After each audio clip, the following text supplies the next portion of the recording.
লখিমপুৰৰ এখন গাঁৱত কান্দোনৰ ৰোল কাৰণ গাঁওখনৰ পৰা বছৰটোৰ ভিতৰতে অকালতে মৃত্যু হৈছে তিনিজনকৈ লোক। তিনিওজন ব্যক্তি বিভিন্ন দিশত পাৰদৰ্শী আছিল। তিনিজন বৈশাখ গাঁৱৰ নিবাসী ক্ৰমে শিক্ষক স্বৰ্গীয় ইন্দ্ৰজিৎ বৰুৱা, স্মাৰক ব্ৰেণ্ডৰ সহশিল্পী স্বৰ্গীয় কমল চন্দ্ৰ বৰুৱা আৰু শেহতীয়াকৈ ব্ৰহ্ম প্ৰণামী সেৱা গোটৰ প্ৰতিষ্ঠাপক সম্পাদক স্বৰ্গীয় জীৱন চন্দ্ৰ বৰুৱা। দেওবাৰে বৈশাখ গাঁৱৰ নামঘৰৰ প্ৰাংগণত তিনিওজন ব্যক্তিক ৰাজহুৱাভাৱে শ্ৰদ্ধাঞ্জলি জনাবৰ বাবে এক অনুষ্ঠানৰ আয়োজন কৰা হয়।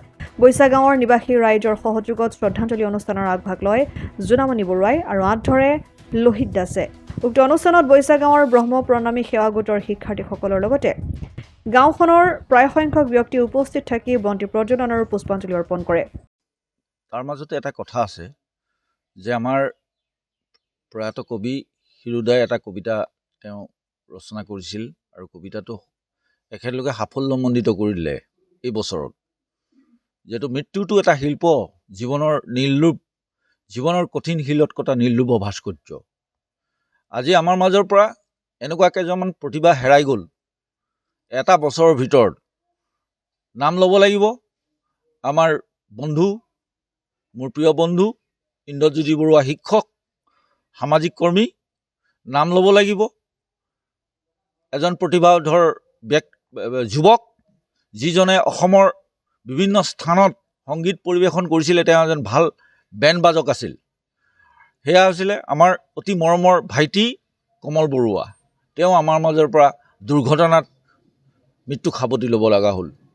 তাৰ পাছতে আহিলে আমাৰ বৈশাখ গাঁৱৰ সকলো অনুষ্ঠান প্ৰতিষ্ঠানৰ লগত ওতঃপ্ৰোতভাৱে জড়িত, নিজে সকলো ক্ষেত্ৰতে আগবাঢ়ি যোৱা, সকলো ক্ষেত্ৰতে উদ্যোগ লোৱা এনে এজন ব্যক্তি, যিজনে কোনোদিন বেয়া পৰামৰ্শ কাকো দিয়া নাছিলে, সদায় ক্ৰিয়েটিভ চিন্তা কৰিছিলে। সেইজনে হৈছে আমাৰ দাদা জীৱন বৰুৱা।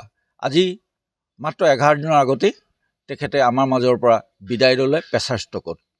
গতিকে আমি এইবিলাক হজম কৰিবলৈ বহুত টান পাইছোঁ, যিহেতু এওঁলোক সম্পূৰ্ণৰূপে আছিল সামাজিক কৰ্মী আৰু তেনেকুৱা এজন কৰ্মীৰ অভাৱ আমি কোনোদিন পূৰাব নোৱাৰিম। সেইকাৰণে আজি আমি এই শ্ৰদ্ধাঞ্জলি অনুষ্ঠান এটা পাতিছিলোঁ তেখেতলোকৰ আত্মাৰ সদ্গতিৰ অৰ্থে।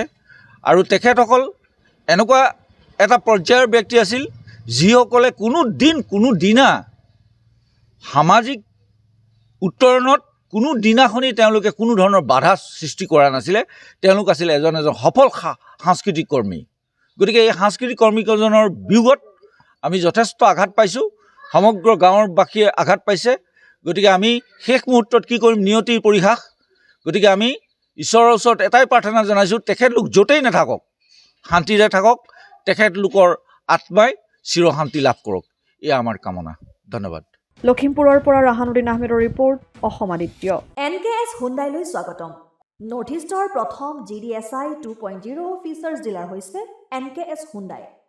অত্যাধুনিক সা সুবিধাৰে তৈয়াৰী মষ্ট আপডেটেড হুণ্ডাই ডিলাৰ এতিয়া ডিব্ৰুগড়ত। আমাৰ NKS হুণ্ডাই ডিলাৰত open sales consulted room, customer ৰুমৰ লগতে পুৰণি গাড়ীৰ এক্সচেঞ্জ ফেচিলিটিও ৰখা হৈছে।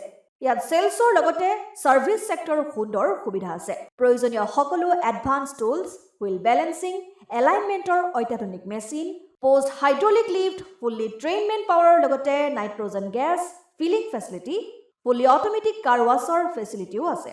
লগতে NKS হুণ্ডাই ডিলাৰে কাষ্টমাৰসকলৰ সুবিধাৰ্থে মোবাইল ছাৰ্ভিচ ভেনৰো ব্যৱস্থা ৰাখিছে, য'ত হাইড্ৰলিক লিফ্ট, ৱাশ্বিং facility, wheel balancing, tyre pressure check কৰাৰ লগতে বহুখিনি সুবিধাই উপলব্ধ আছে। NKS হুণ্ডাইলৈ আহক আৰু সুবিধাসমূহ গ্ৰহণ কৰক।